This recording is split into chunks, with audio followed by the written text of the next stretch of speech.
China ఇవాళ ప్రపంచంలోనే అతి పెద్దదైన ప్రపంచ దేశాలన్నీ నివ్వెరపోయే రేంజ్లో మిలిటరీ పెరేడ్ని నిర్వహిస్తోంది. సో దీన్ని విక్టరీ డే పెరేడ్గా నిర్వహిస్తోంది. అసలు విక్టరీ డే పెరేడ్ ఎందుకు నిర్వహిస్తోంది? విక్టరీ డే పెరేడ్ అంటే ఏంటి? అంటే ఏం చెప్తారు ఎంజీరావు గారు?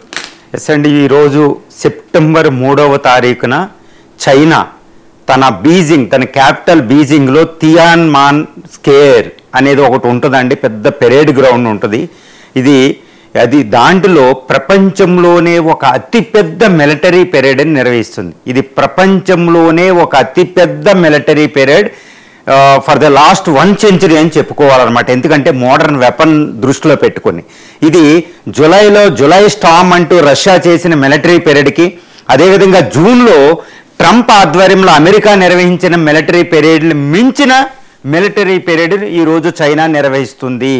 దీన్ని విక్టరీ డే పెరేడ్ అంటారు. ఇది చైనా ఎందుకు నిర్వహిస్తుందంటే, చైనా చెప్పేది ఏంటంటే 80 సంవత్సరాలు అంటే రెండో చైనా జపాన్ యుద్ధం 1937 నుండి 1945 వరకు 9 సంవత్సరాల పాటు జపాన్తో యుద్ధం చేసింది చైనా. ఈ యుద్ధంలో జపాన్ చేతిలో చైనా ఓడిందా లేదా చైనా చేతిలో జపాన్ ఓడిందా చెప్పే ముందు ఈ 9 సంవత్సరాల చైనా జపాన్ యుద్ధంలో జపాన్ లొంగిపోయింది. అది ఎందుకు లొంగిందో చెప్తాను. ఈ లొంగిపోయింది ఎప్పుడు అంటే ఈ సెప్టెంబర్ 3, 1945వ తారీఖున. కాబట్టి ఈ రోజుకి 80 సంవత్సరాలు పూర్తయిన సందర్భంగా చైనా ఈ విక్టరీ డే పీరియడ్ నిర్వహిస్తుంది. దాన్ని చైనా ఏమంటుందంటే యాంటీ ఫ్యాసిస్ట్, యాంటీ జపనీస్ ఈ ఒక పీరియడ్ కింద, మిలిటరీ పీరియడ్ కింద నిర్వహిస్తుంది అనమాట. ఇది అంటే మేము రెండో ప్రపంచ యుద్ధంలో ఎంతో సాక్రిఫైస్ చేసింది చైనా, కమ్యూనిస్టు చైనా. వాళ్ళు చైనా కూడా అనరు, communist China, communist party of China CCP ఎన్నో త్యాగాలు చేసింది. ఈ యుద్ధంలో, జపాన్తో జరిగిన యుద్ధంలో, రెండో ప్రపంచ యుద్ధంలో భాగంలో మేము 3.5 కోట్ల మంది చైనా పీపుల్ త్యాగం చేశారు. 335 మిలియన్ చనిపోవడం జరిగిందండి. అందులో నియాంజిన్ అనే ఒక పెద్ద క్యాంపెయిన్లో ఒకేసారి 10 లక్షల మంది వరకు చైనా వాళ్ళు చనిపోవడం జరిగింది. కొన్ని లక్షల మంది రేఫ్లు కూడా గురవడం జరిగింది. అందుకని జపనీస్ అట్రాసిటీస్ అంటారు దాన్ని అనమాట. దారుణంగా చెప్తారు నియాంజిన్ క్యాంపెయిన్ అనేది యుద్ధంలో. ఇప్పుడు ఈ సెప్టెంబర్ 3, 1945ని జపాన్ని మేము ఓడించాం. దీంట్లో అంటే ఏంటి, చైనా ఎంతో సాక్రిఫైస్ చేసి రెండో ప్రపంచ యుద్ధంలో ఈ ఫ్యాసిస్ట్ యాక్సిస్ ఆఫ్ పవర్స్ అంటే జపాన్, అదేవిధంగా జర్మనీ, ఇటలీలు ఓడిపోవడం వెనకాల చైనా చాలా సాక్రిఫైస్ చేసింది. రెండో ప్రపంచ యుద్ధంలో మేము కూడా ఎక్కువ భాగస్వామ్యం ఉంది. అటు రష్యా, అటు యుఎస్ఎస్ఆరే కాదు, బ్రిటనే కాదు, మేము ఉన్నాం, ఇదిగో చూడండి అని దాన్ని నిర్వహిస్తుంది అనమాట. ఒక రకంగా చెప్పాలి అంటే ఈ మిలిటరీ పీరియడ్ ఎవరు నిర్వహించాలి అంటే నా దృష్టిలో ఇది చెప్తాను, ఇది చైనా పాత్ర చాలా తక్కువ. రెండో ప్రపంచ యుద్ధంలో చైనా పాత్ర చాలా చాలా తక్కువ అండి. రెండో ప్రపంచ యుద్ధంలో ద ట్రయో అని చాలా పెద్దగా చెప్పవచ్చు. అదేంటంటే యుఎస్ఎస్ఆర్ స్టాలిన్ గ్రాడ్ని హిట్లర్ని ఎదుర్కోవడంలో రష్యా చూపిన అతిపెద్ద సాహసమే రెండో ప్రపంచ యుద్ధంలో హిట్లర్ ఓడిపోవడానికి కారణమైంది. ఒక రకంగా చెప్పాలంటే జర్మన్ రాజధాని బెర్లిన్ కూడా వెళ్ళింది రష్యన్ ఫోర్సెసే. హిట్లర్ చనిపోవడానికి కూడా కారణం Russia is the hero of the second world war. తర్వాత బ్రిటన్ అలా నిలబడిపోయింది అనమాట. బ్రిటన్ ఒక అద్భుతంగా నిలబడి, ఫ్రాన్స్ ఓడిపోయిన తర్వాత, అన్ని దేశాలు ఓడిపోయిన తర్వాత యూరోప్లో అంటే ఇంకా రష్యా, యుఎస్ఎస్ఆర్, అమెరికా రాబోయే ముందే బ్రిటన్ ఒంటరిగా నిలబడింది. లండన్ మీద బాంబింగ్ వేసిన, సబ్మెరైన్స్ ప్రయోగించిన హిట్లర్కి నిలబడిన దేశం బ్రిటన్. ఆ బ్రిటన్ తర్వాత ఇటు యుఎస్ఎస్ఆర్, అటు అమెరికా రంగంలోకి రావడం వల్ల గెలవడం జరిగిందనమాట. కానీ బ్రిటన్ అద్భుతంగా నిలబడింది. కాబట్టి విన్స్టన్ చర్చిల్ సెకండ్ హీరో. తర్వాత రూజ్వెల్ట్ 1943లో రెండో ప్రపంచ యుద్ధంలో రావడం జరిగింది.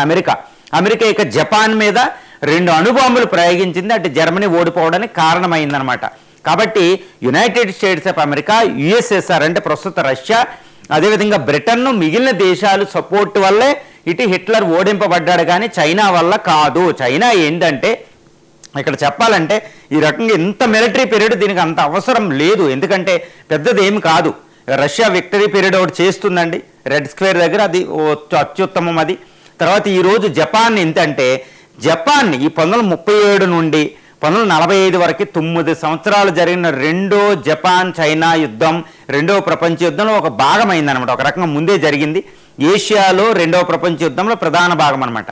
ఇక్కడ చైనా అడ్డగించింది, జపనీస్ ఫోర్సెస్ని చాలా రెసిస్టెన్స్ ఇచ్చింది. అందుకనే ఈరోజు చైనా అధ్యక్షుడు అంటున్నాడు, Chinese resistance against aggressive Japanese forces అంటున్నాడు ఈరోజు మాట్లాడిన ప్రధాన ప్రసంగంలో.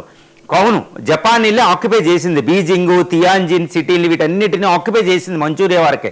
కానీ చైనా చాలా అడ్డగించింది, కానీ చైనా జపాన్ అడ్డుకోలేకపోయింది. అసలు ఈ యుద్ధంలో అటు అమెరికా జపాన్ మీద ఆటం బాంబులు వేయకపోతే నాగసాకి, హిరోషిమా మీద జపాన్ లొంగే ప్రసక్తి లేదు. ఏషియాలో జపాన్ అంత పెద్ద ఫోర్స్ అప్పట్లో, మిలిటరీ ఫోర్స్ అనమాట.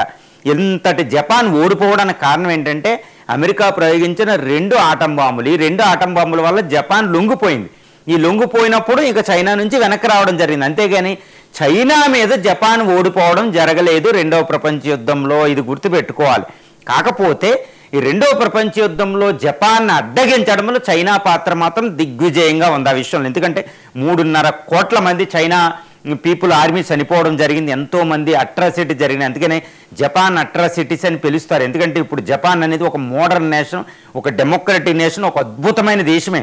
కానీ రెండవ ప్రపంచ యుద్ధం సమయంలో జపాన్ అనేది చాలా క్రిటిసిజం ఉంది. అది ఒక డిక్టేటర్ అనమాట. ఆ డిక్టేటర్ కంట్రీ అది.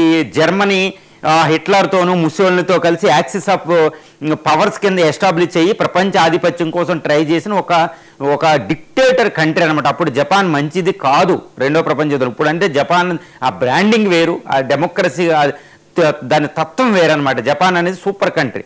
బట్ అప్పుడు మాత్రం దుర్మార్గపు కంట్రీ, అట్రాసిటీస్, వేల మంది చైనీస్ గర్ల్స్ని వాళ్ళని రేప్ చేయడం జరిగిందనమాట.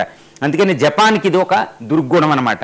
ఇప్పుడు ఈ యుద్ధం, ఈ మిలిటరీ పీరియడ్ అనేది ఈ చైనా నిర్వహించడం వెనకాల అది చేసిన పని కంటే చాలా ఎక్కువ చెప్పుకుతుంది. అందుకనే United states of America president Trump దాన్ని సెటైర్ చేయడం, అటు జపాన్ వీటిలో పాల్గొనవద్దని చెప్పడం, ఇటు తైవాన్ కూడా ఇదేదో మామూలుగా చేసేది, దీనికి అంత అవసరం లేదు, మేమే ఎక్కువ పార్టిసిపేట్ చేసాం.